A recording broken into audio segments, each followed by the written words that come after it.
Friends, hello everyone. I'm glad to welcome you to our channel. And in today's video, I will show you and tell you how you can easily deactivate Facebook Messenger application. Friends, please subscribe to the channel. Be sure to put your likes and write your comments under this video. So let us get started with you and open up the Facebook Messenger application.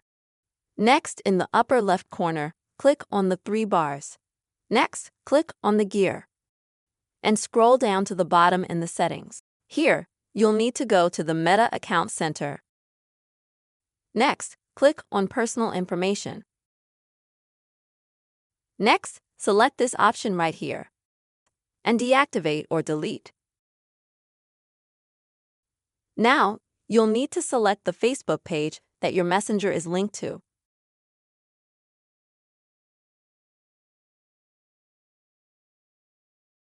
Now you need to make sure you have it checked against deactivation. Click Continue.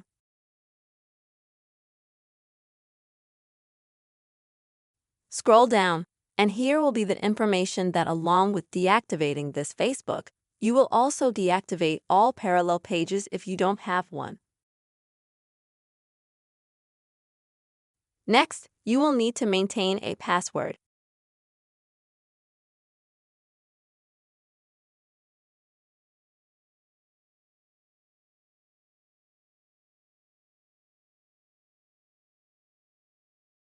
Once you enter your password, all you have to do is confirm your action.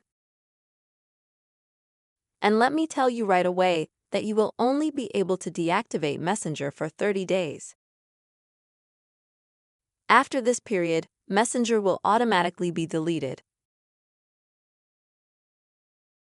So, if you want to take a break from this social network for a while, this is a good option, but don't forget that after a month Messenger will be deleted. If you decide to come back to Messenger after deactivation, you just need to open the application and enter the password. This is how you can deactivate Facebook Messenger. I hope this video was helpful and useful for you. Please, friends, write your comments, subscribe to the channel. Take care.